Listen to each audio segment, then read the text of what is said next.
actually breathe. I'm not condoning what they did. I'm not saying everything is fine now and we can just continue on with life as if nothing happened. No.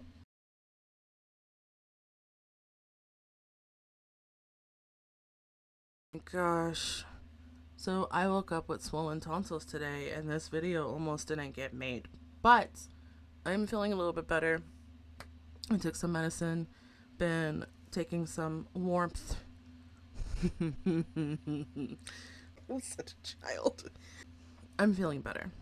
I'm also testing 2 different recording styles at the same time. I have people sitting directly in front of me, which usually works, but yeah.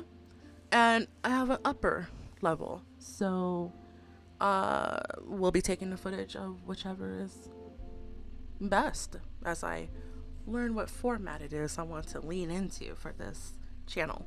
I want to talk on some things that maybe you weren't given as you got out of your situation and started getting your footing back into this world and start trying to figure out how everything's going, like what's going on in your world, right? Oh my gosh.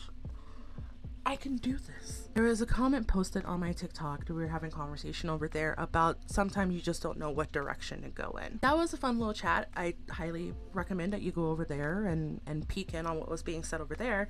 But I want to take that conversation and bring it over here for the start of our first video because this is important chat.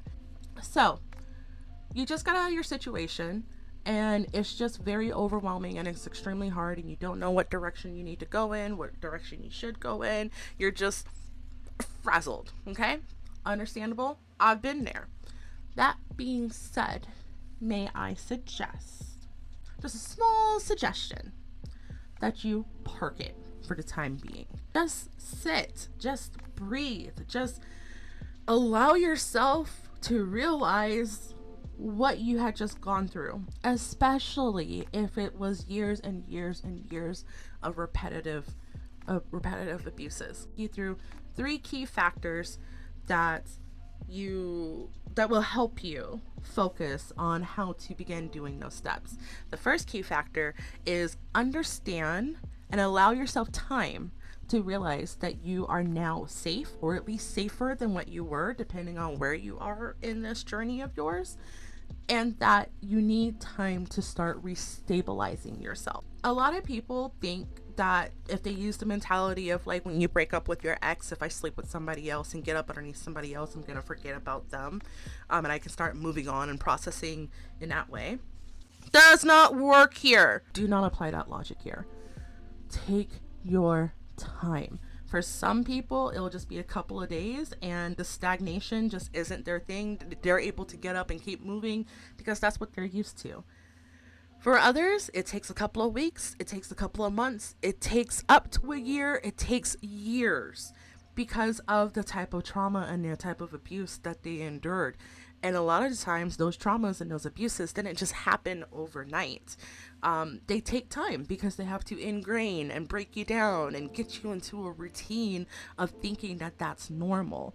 So give yourself grace, give yourself time, give yourself space to just sit and allow your system to come out of fight, flight, or freeze so that you can start processing everything that you had gone through. This is going to take some time. And if you just blow past this process of allowing yourself to kind of sit and meld and, you know,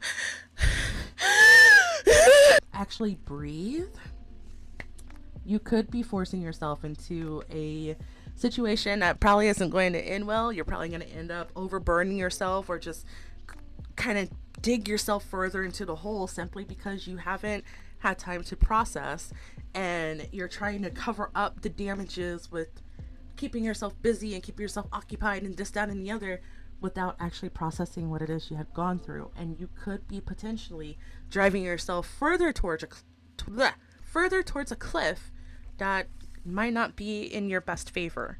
So definitely take the time to sit, breathe if you are able to. I do understand some circumstances call for you to be the mother or be the father because you have little ones that depend on you, or you're just unable to do so because life and the situation, and you're not in that privilege zone.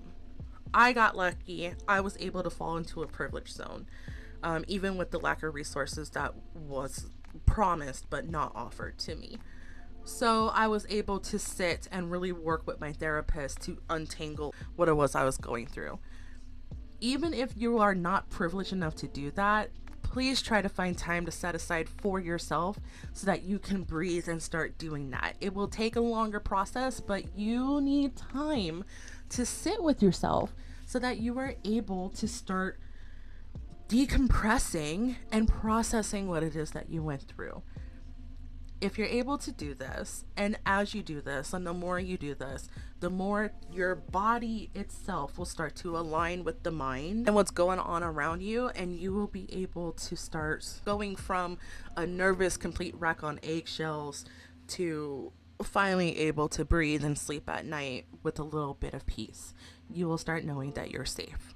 So, that is the first phase of this, is allowing yourself time to not remember, but recognize that you're safe. The second process that a lot of people don't mention, or a lot of people try to definitely speed you through, is the allowance and the processing of remembering and mourning.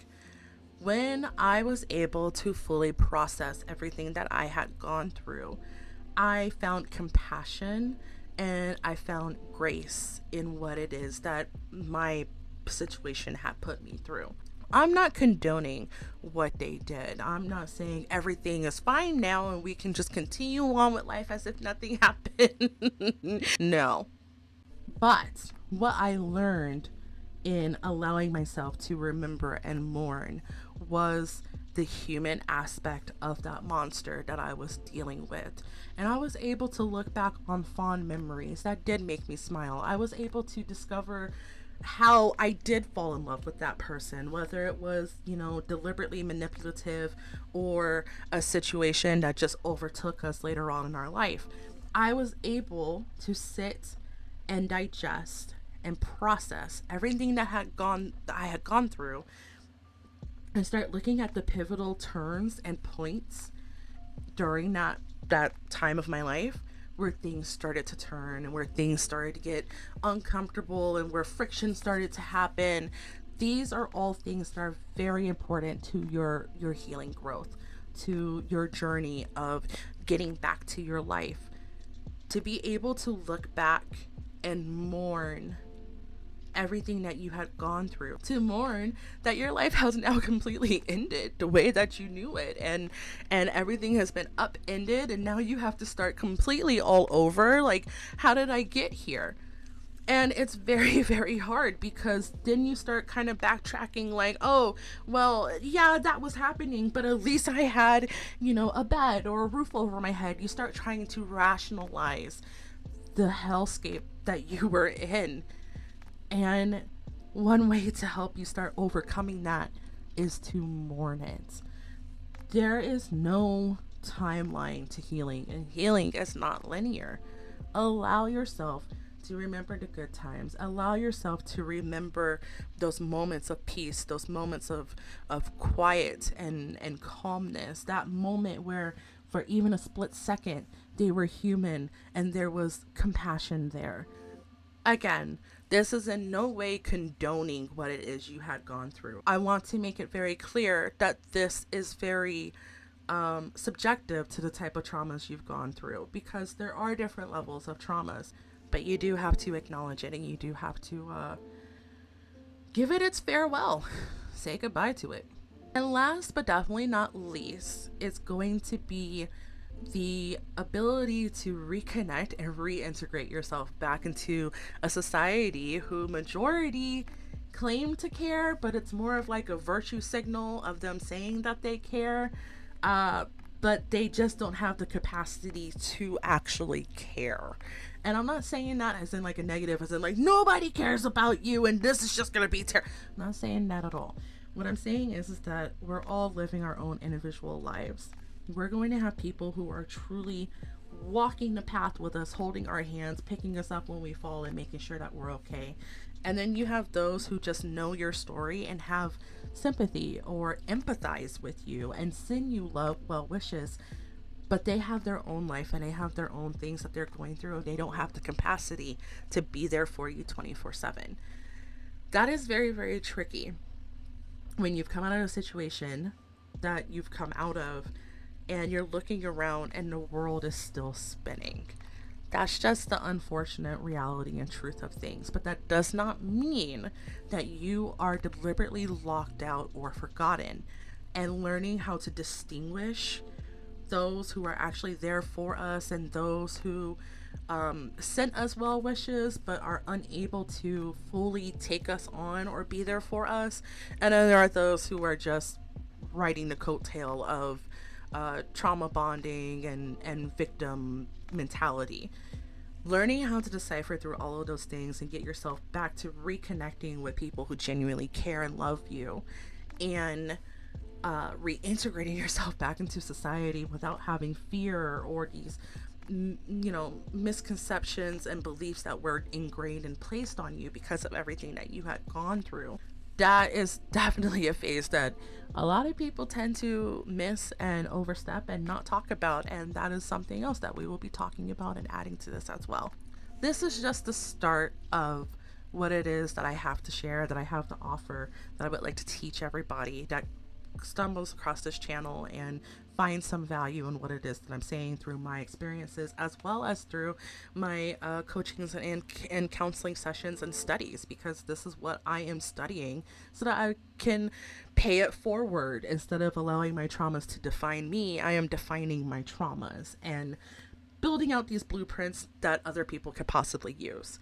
So if that is something that you are interested in, please be sure to like, subscribe, hit that notification bell, follow, share, pass this information off to other people. I hope that you found this video useful. I hope that it gave you a little bit of peace. I hope it allowed you breath and space to know that you don't have to do anything right now. You don't have to speed run anything right now. For the time being, please just breathe. Alrighty, that's it for now. So many blessings. You deserve to be here. You are beautiful. Don't forget to drink your water. And if nobody's told you today, I'm proud of you and I love you. Alrighty, guys. See you next time. Bye. How am I going to do this with 2 double cameras? Woo!